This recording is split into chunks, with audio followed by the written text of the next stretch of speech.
Good evening, cult members, and welcome to Pop Culture Cult. I'm Sean. I'm Janice. Welcome to our instantly after the episode review of Agatha All Along, episode 6, week 5. This one is called Familiar by Thy Side. There you go. Yay. On a roll. Okay, after the bombshell of who Teen is last week, spoilers, by the way, if you haven't been to one of our reviews, of being Billy Maximoff. I was very much hoping that they would give us a backstory of how we've gotten to this point with Billy. Yeah, I mean, that only made sense. It can't just be like, yada yada. We're going to drop this mic and then move on down the road. Because sometimes they don't do the origin story for a character. How Disney Plus has been doing stuff for Marvel and for Star Wars is we get the big backstory episode at episode 8 or episode 7, the next to last episode, right? And so I'm not going to call it the other word. I'm so tired of penultimate. Such a dumb word. $15 word for no other reason other than I don't want to say next to the end.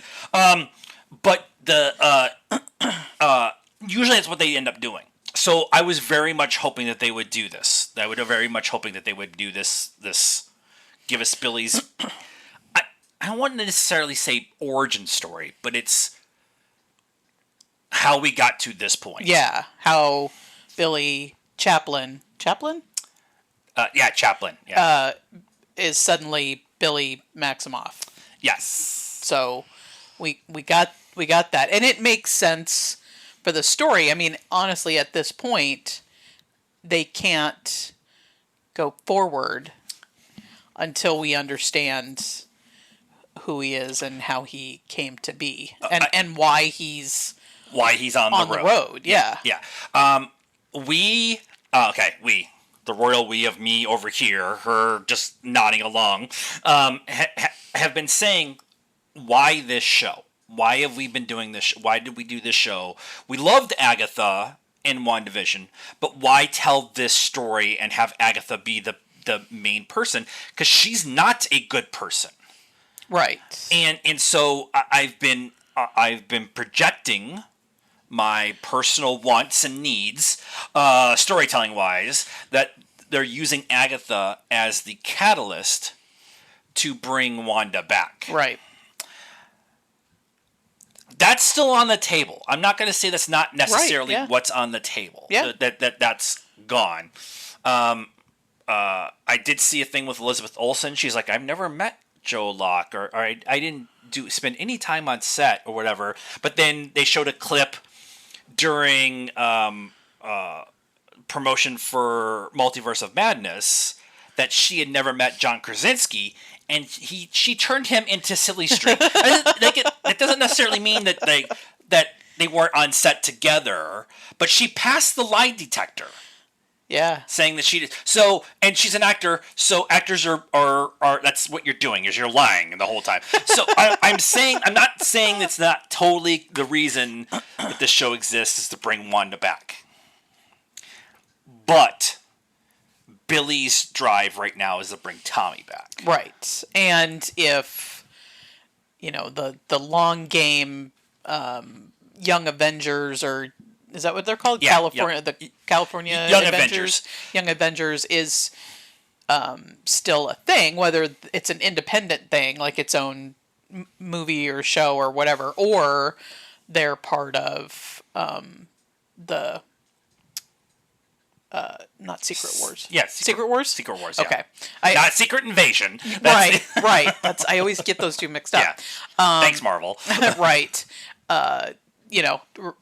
Remains to be seen, but it would make sense.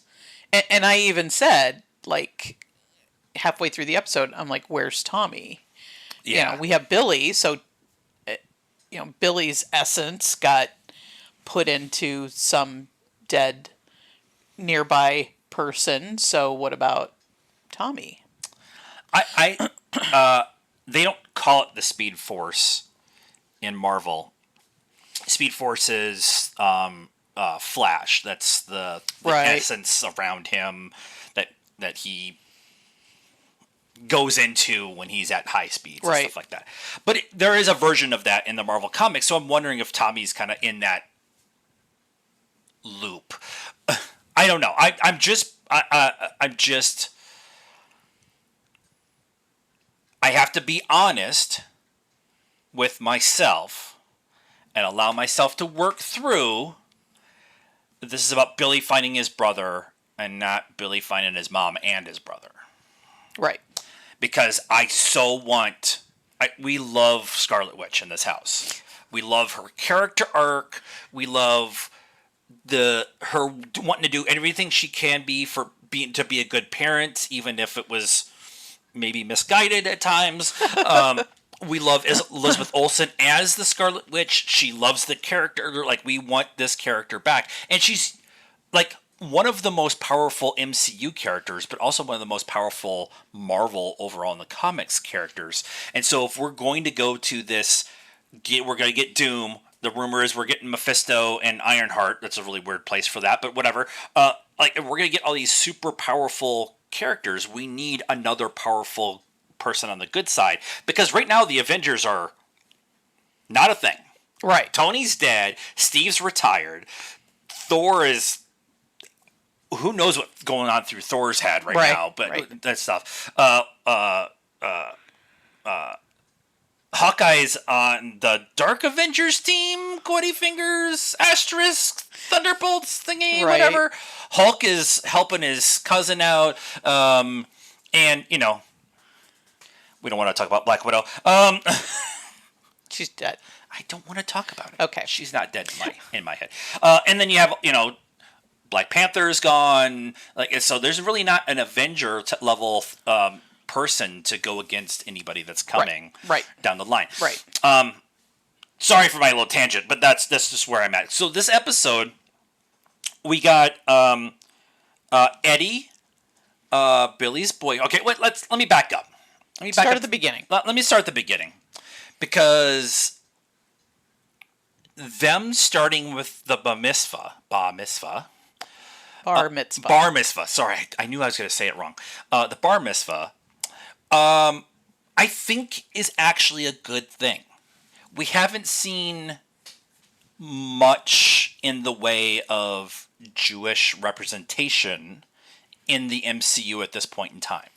The only character who is Mark Spector in Moon Knight, and it was a very tiny little thing, a part of the Moon Knight series. Yeah, and really the only reason that you even got that was because when there was that flashback to when his brother died. Yeah. When you're in the house, when they're having the wake.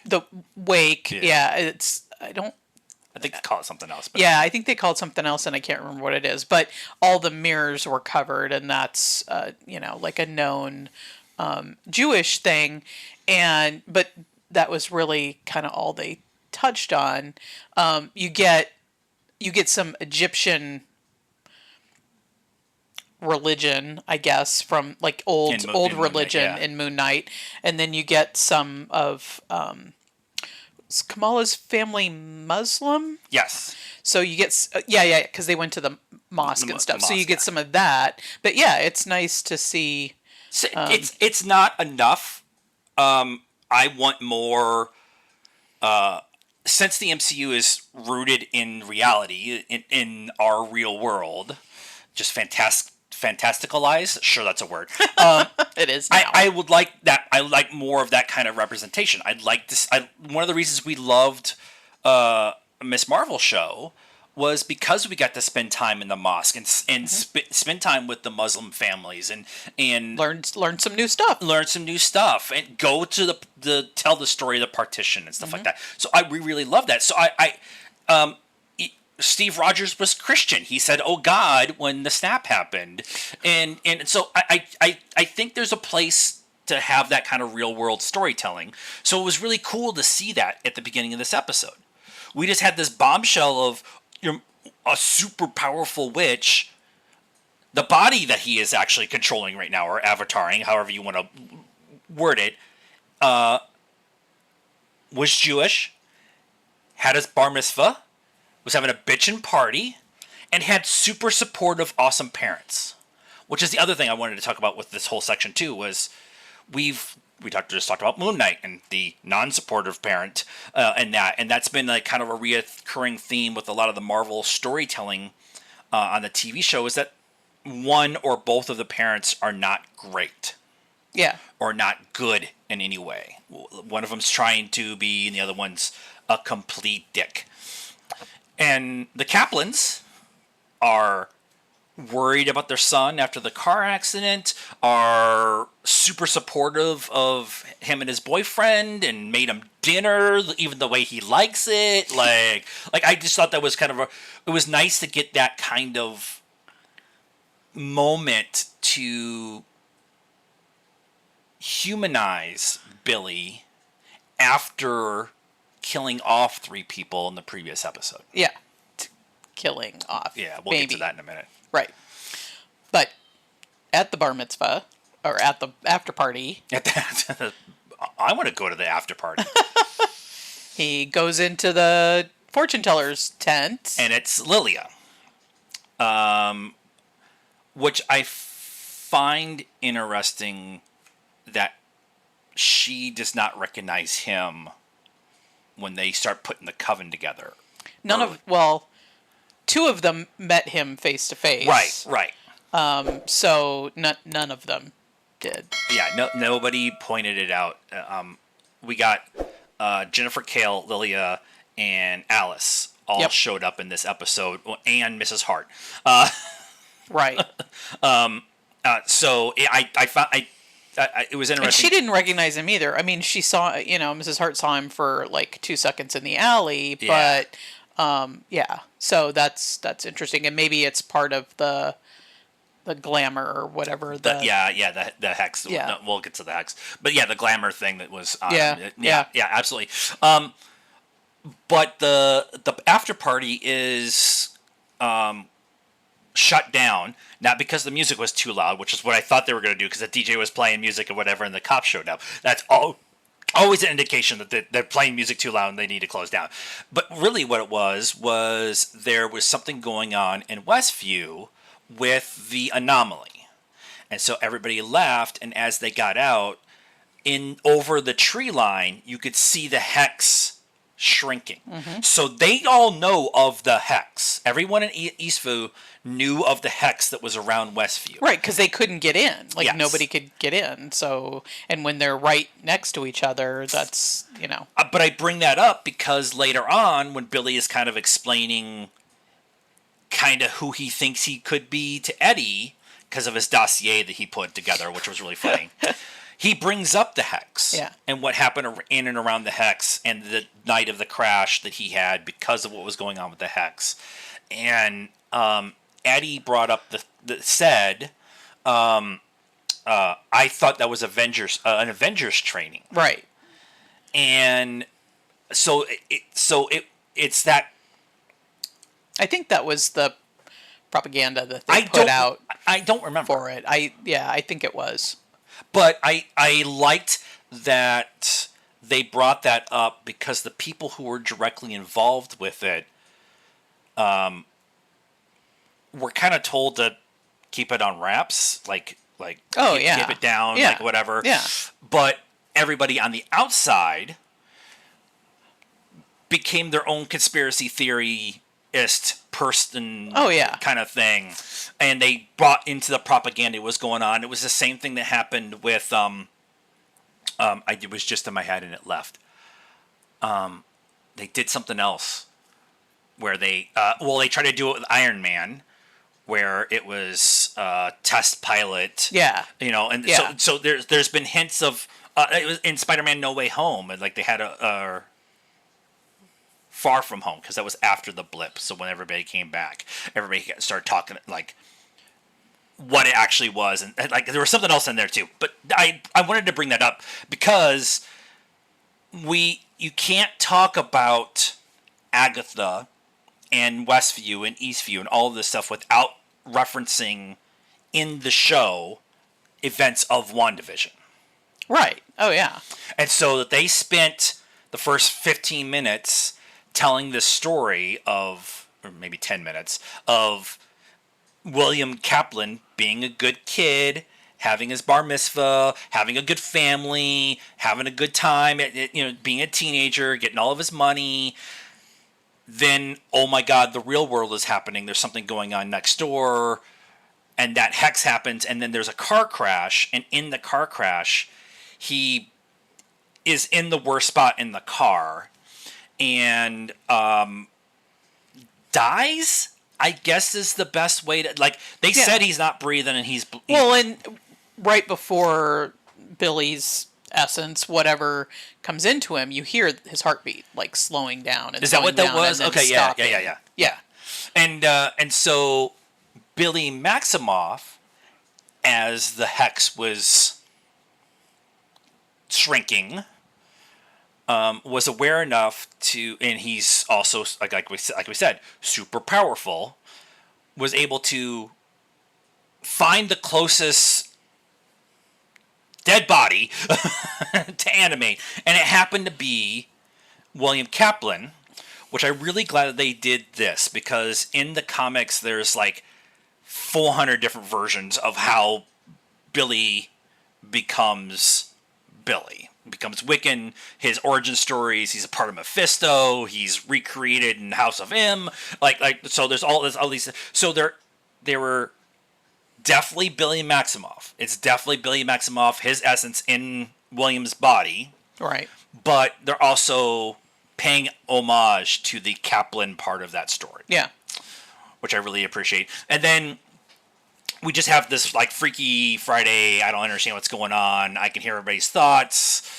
I've been in the hospital for a few days. I go home, and he has to convince himself that he's Billy Kaplan and not Billy Maximoff. When he wakes up, I forgot to say this. When he wakes up, the first thing he says is Tommy. He screams Tommy. That was when my heart sank a little bit, because I was hoping this was the Wanda series coming back. But whatever. You need to move on from that. I'm not done with that. Then we get this is a huge episode, guys. Then we go. It jumps 3 years into the future. We get Billy and Eddie making out in the car after their date. Billy can hear his thoughts. He kind of opens up about what happened at the crash. He doesn't remember anything before the crash. He's kind of been working on it. I love you too, because Eddie was saying, I should I say I love you in the car, back and forth. In his head. They go up and they go through the dossier of everything. And then they talk about, nobody in Westview talks about what happened, except he found one guy on Reddit.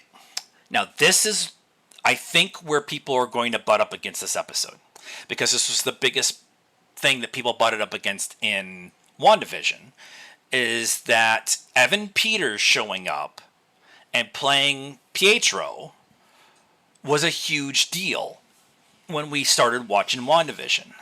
And people were upset that he ended up just being somebody who was living in Westview, who got taken over by Agatha, and then subsequently also Wanda. Right. So the guy that they found, that Billy found on Reddit, was Boner Master 79 or whatever, and it's Evan Peters as Ralph Boner, as the super conspiracy guy. This was the biggest talking point all week since they dropped the trailer. Is that, who is this guy in this floppy hat in the parking structure? I thought that was going to be a bigger thing, not a bigger thing, a storytelling point a couple episodes from now. But come to find out, it's actually Ralph Boner. Right. And they got right to it. There's not 3 weeks of build up that this is going to be something big and important. It's Mephisto, well, they don't have and whatever. 3 more weeks to do that, so. Right. So I'm really glad that we got that, but I'm really wondering what people are going to say about the Ralph Boner of it all. Yeah. We loved it. I thought it was hilarious, but I don't care what they say. So you forgot the most important part of his bar mitzvah, and the psychic. Oh, I forgot about Lilia. You were talking about her. I was talking about, we got sidetracked. So he goes in, gets a palm reading, and she says, like, starts looking at it, and you have to like freaks out. You have 2 lifelines. Right. Now, we listening to the story we know that he has 2 lives because now. Well, we don't yet because he hasn't been in the car accident. This is at the bar mitzvah. No, as we as the audience, not the story. Right. We as the audience know that it's Billy Maximoff. Well, but he doesn't. Yeah, but you don't really know. I mean, you're not there yet. You don't know how he's Billy Maximoff. Right. That's fair. So That's you fair. don't. But he leaves. He's like, okay, cool vibe, whatever, and he leaves and leaves his jacket, and she takes out a little, like a tile, and draws the design that was over his mouth every time he tried to say who he was, and then slips it into his pocket.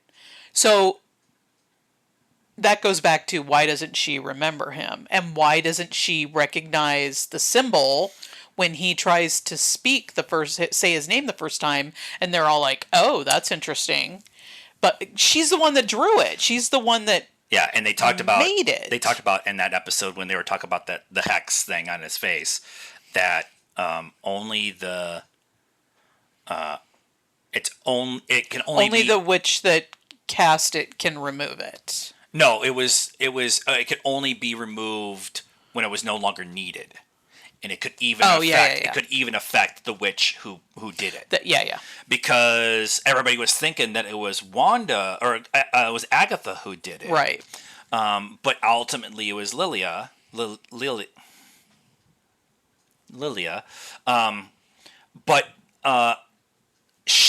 that would make sense why she didn't remember, because when she took the code out.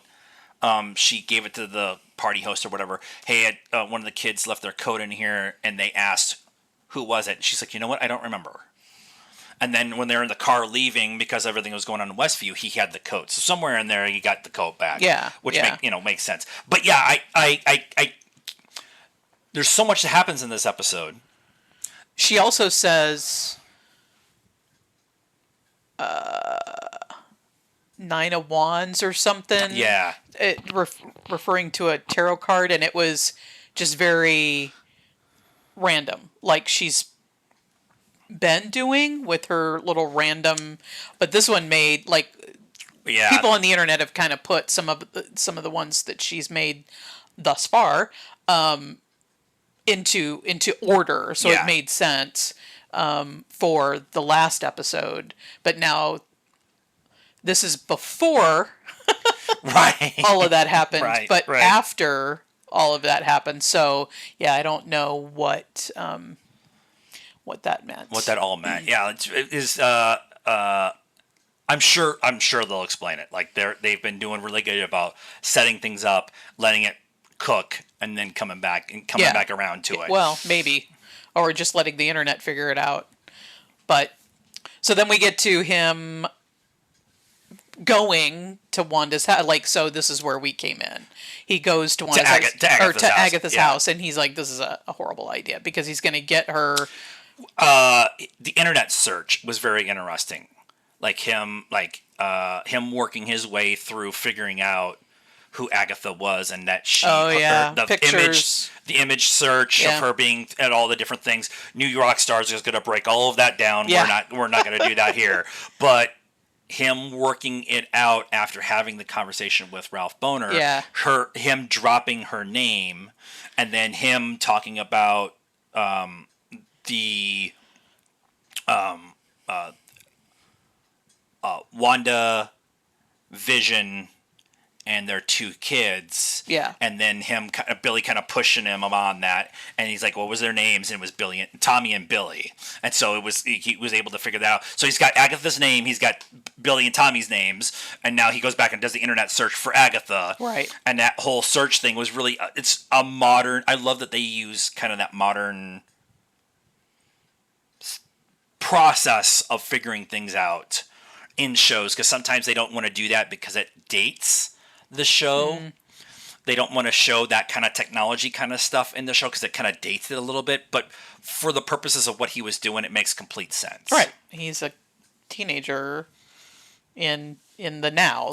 So how else would he do it? So I think this also puts this show 20, 26, 27, or 28. I have to do some math that I'm not going to do right now. Well, when was the Hex? When did that happen? So that happened in the MCU timeline, Yep. I believe, in 2025. So it would be 2028. So it would be 2028, I believe. But I'm not for sure. Somebody on TikTok will have it all figured out in a minute. Yep. But, him going to her house to get something personal of hers. Right. So he could break the hex that she's in. Breaking in the house, we get the other angle of him breaking in. We get her talking to somebody, but you don't see Rio there. Right. This is also that time period where she was in the true crime show in her head. Right.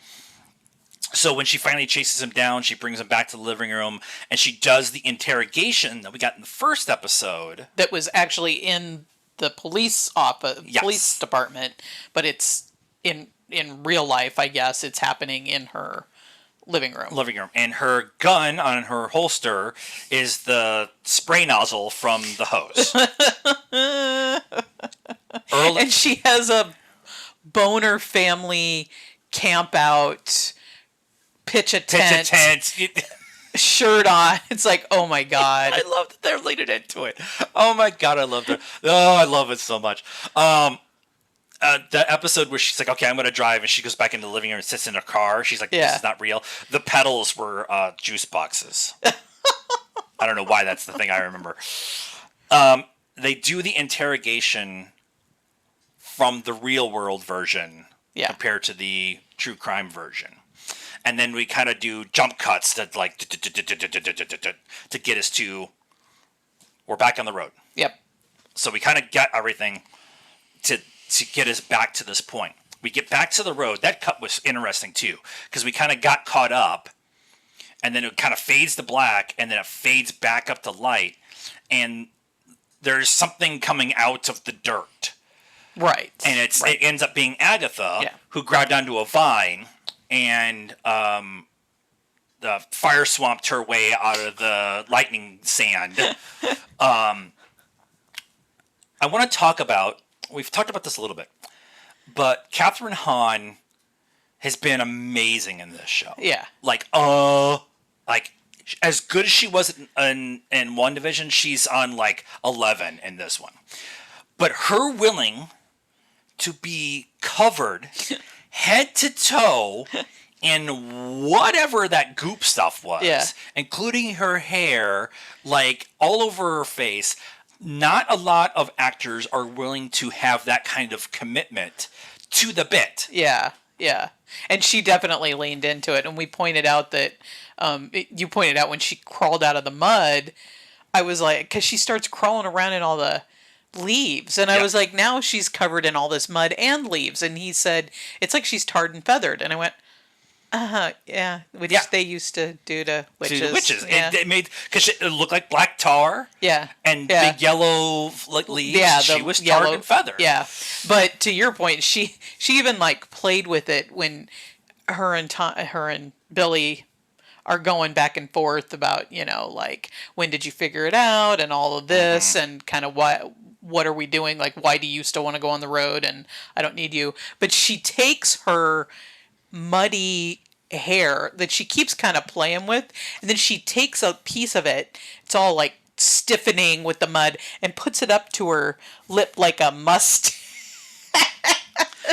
That was a thing on the day of. Yeah. It wasn't like planned, and then they realized like, it was all goopy, and she's like, because we have talked about, like, we have to go back and rewatch the show because of all the stuff that's going on in the background, and everybody's faces that, like what Aubrey Plaza is doing in the background and what Catherine Hahn's doing in the background, it has been like making things so much more realistic because sometimes you watch a show and everybody stands around in a circle and they're just waiting for the next person to say their line, and it kind of feels a little like... Or the people in the background really aren't doing anything except pretending to have a conversation with you. It's like fake party background, everybody's just like, but whatever. No, the people who are in the scene are affected by the things that are going on in the scene in the show. And or so doing their own thing that is actually kind of important.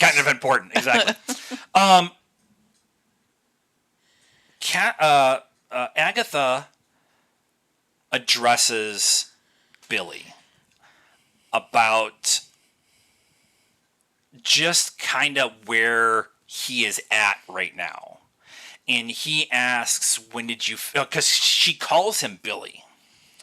And he's like, oh, I guess the hex is off. Because he broke the thing. Yeah. The tile. And he's like, when did you figure that out? When did you figure it out? And she's like, I figured it out. Or you and your mom have the same tell. And he's asked what it was. And he says, and that is? And she turned around and said, inconvenient for you. Yes. And I really appreciate that line. Yep. Because so we don't know what that tell was. We don't know what that tell is, but also, it's the one leg up she has on him right now. Right. And at least in this conversation, now later on, he tries to do spirit fingers again. And he doesn't have it because he doesn't know how to control it yet. He can only control it when he's emotional, which is going to be part of his trial. Because he's going to have a trial now because he is a witch. Yep. But her saying... And he's, besides Agatha, he's the only one left. Only one, yeah. We've already done Agatha's. In the search, it says the only witch to survive the Witch's Road, and the Ballad of the Witch's Road was playing in the background. Yeah. But the highlight thing above that was other titles or other aliases, and it said Witch Killer. And I bring that up because she congratulates him on Jen and Lilia. And that she kind of makes the joke of, I've killed, and she does the whole finger counting, my share. And kind of trying to bring him to her side about that it's okay that you killed witches because I've killed witches and we're kind of the same. Yeah, except he put her down quickly and just said, I'm not you. And then she says, I've heard that before. Yeah. Which is what Mom said. Yep. In the finale of WandaVision. Yep. And so this is one of those times where, because we've watched WandaVision so many times and we really love that show. Like I'll go watch it right now if you want to go watch it right now. But there's so many little details that are connected from that show to this show that it's like it's one of those like, okay, I all right, yeah, we're there. We're these two shows are directly overlapping each other, not even connected. They are overlapping with each other. Yeah. And that hasn't happened on the TV side of the MCU yet. Right, which I think somebody finally kind of started to figure out that's, I mean, personally, I can't speak for everybody else out there, and I think you're the same. One of the things we really loved about all of the Avengers movies, they were all their own standalone movie, but there were, member berries, Easter eggs for the people who had watched all the previous ones. Yep. So it just makes it more fun, and it makes it more rewatchable too, because you go back and try to find that stuff. And some people complain about that because I'm such a big Star Wars fan. I mean, obviously there's a giant Ahsoka thing behind us. Because I'm such a big Star Wars fan, it's the same thing in Star Wars. The books are connected to the comics are connected to the books, and they're connected to TV shows, they're connected to animation, they're connected to... So I can go deep and somebody shows up, like Hondo shows up, and I have a freaking Harry Conniption fit. She doesn't care. She just thinks he's a cool character. She can enjoy the individual thing that we're watching. And so it gives it something for everybody. Yeah. I feel, especially with these big IPs. Yeah. Right? Big, dense, there's books and there's comics and there's, TV shows and movies and all of that. So you're you're giving something to everyone. You're giving something to the people that have read all that stuff and consumed all of that, and then something for the people who are just like, hey, I'm just here to have a good time. Explaining the Kaplans in this episode. Yeah. For the nerds who know who the Kaplans are, that's awesome homage to that story arc in the comics. Yeah. Somebody who didn't read the comics, who doesn't know who they are, it was just cool parents. Yeah. Who were just doing their thing. I really appreciate that they're doing that with this show, and I wish that, and hopefully maybe that's the lesson that we learned from everything that happened with Phase 4. We happen to have liked Phase 4, but we understand that a lot of people butted up against some of the things that happened, and we're not saying it was perfect by any stretch of the imagination. No. But we did like Phase 4. Yeah. And a lot of the reason that we maybe didn't like it as much as we wanted to is because everything was its own standalone thing. Yeah. They restarted the whole process. There were some things that was like, this is connected to Falcon and Winter Soldiers directly because of the events of Endgame, and so there was things in there, but there was not that connective tissue. That's also one of the conversations we had about Doctor Who. The Chibnall stuff didn't connect to anything else that was going on, and so I just like that they've this show specifically has been doing that. These two shows are running concurrently with each other, not timeline wise, but they're directly connected to each other, and they're not. It's not a continuation of the other one. It's telling the same ish story with other characters and other motivations of what they need, of what they want from that. Okay. Billy is dealing with his grief of loss of his brother. We didn't know that until tonight. Yeah. And so he's trying to get Tommy. Yep. And WandaVision was Wanda dealing with a grief, which we spent a lot of time talking about. Yep. And the antagonist of all of it was Agatha. There's your connective tissue. Okay. So at the end of the episode, Agatha and Billy made, I guess, a pact to work. Pact. There's a T at the end. To work together to finish the road. Right. And Billy said, I don't trust you. I don't trust you at all. And she was okay with it. Yeah. Because she now wants to just get out. Yeah. I think. Well. And get her power back, but. Right. They both want the same thing now. Yeah. To get to the end of the road. So. We have been talking about the post-credits, the credit scenes, that there had been each frame of the credits had somebody's name on it, and the actors in the show, each of their background frames matched their characters. And we had two empty ones. We had the flower ones that was for Deborah Jo Rupp, who showed back up in this episode, hitting team with the car. She was on the flower one. And then the big one that we've been discussing the last couple of weeks is the Westview hexagon overhead over Westview. And I've been speculating. I was going to say Elizabeth Olsen. But no, it was Evan Peters. Yep. And then it's not on IMDb right now. So Maria starts with a D. It's his mom. Who plays Billy's mom. Yeah. William's mom. I'm trying to separate Billy from... Yeah. Trying. So as much as we were, like I said, we were projecting that we're hoping it would be Elizabeth Olsen, it makes sense that I mean... Right, but... So I was thinking about this... So, Wanda Jo, her tile has been blank the last couple of episodes because she hasn't been in it. Right. Right?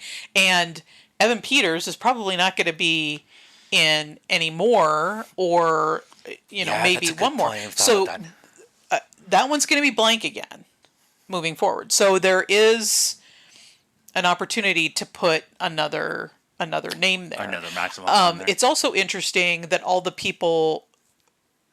So, Layla, however you say her name, Lilia, Lilia, Alice and Jen. Jen and Jennifer, their names were all still there. They were all in the episode, though. Oh, that's true. Yeah, they were alive. Yeah, so that's because we got Alice when she was a cop. She was the one who responded to the car and then accident. Jennifer, like a video YouTube ad. Yeah, YouTube ad thing came up. So I love that Eddie is like, and she's like, and Billy's like, her skin is so nice, amazing. It's amazing. And then the last thing for me is still no Rio. Still no Rio. Yeah. It's because it was a Billy centered episode.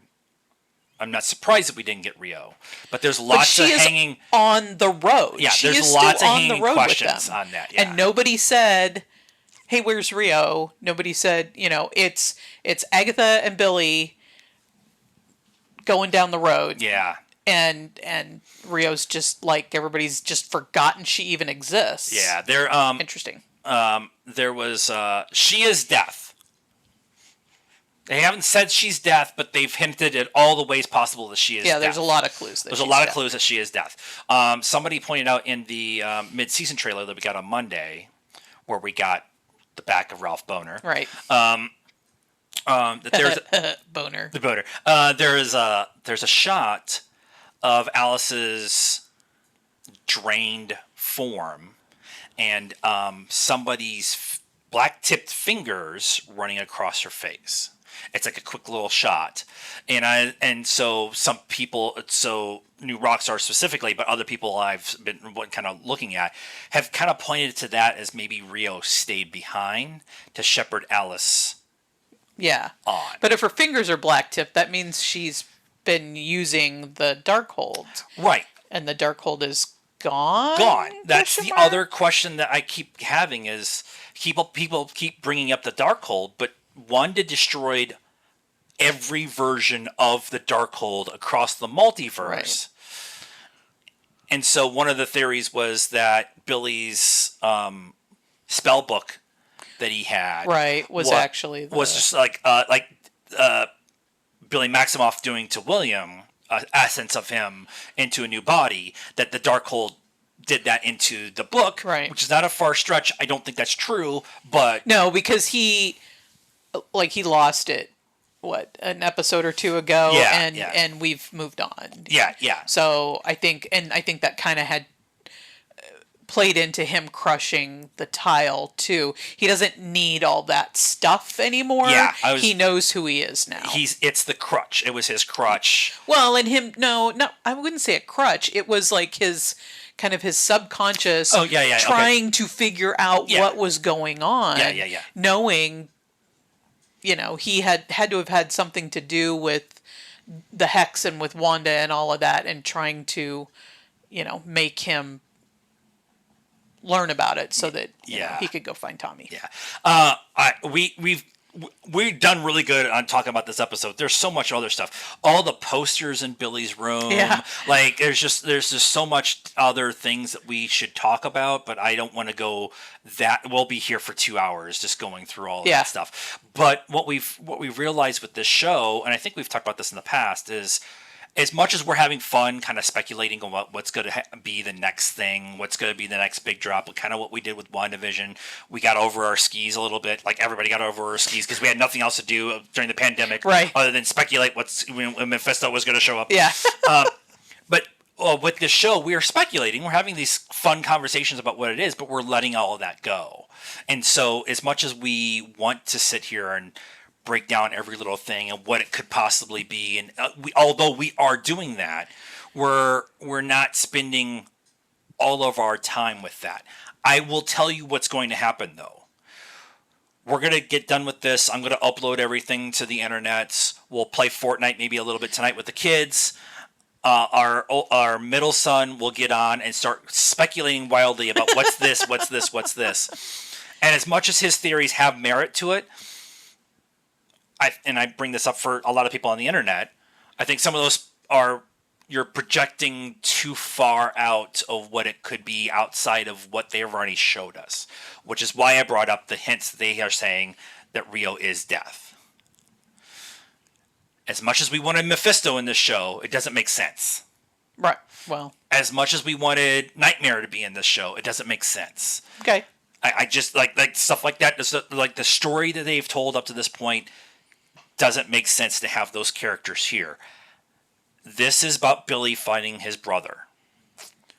What happens when that happens is where I want the story to go. Yeah. Yeah. Because I want the nuclear weapon in Secret War. So let us know what you thought of this episode, our reaction to our discussion, or wild speculation in the comments down below. If you're on the Spotify side, thank you for following us there. Just hit the subscribe button, tell your friends. If you're on the YouTube side, hit subscribe and the bell for notifications. We're uploading all the time on YouTube with movie reviews and trailer reactions and all kinds of different things. We're also trying to build that up a little bit bigger, so maybe we can get free tickets to C2E2. We're also on all the social media stuff, Facebook, Instagram, Twitter, TikTok. Go follow us there. Again, all the social media stuff helps us immensely. Means nothing for you to hit a button and ignore all of the posts. Well, maybe.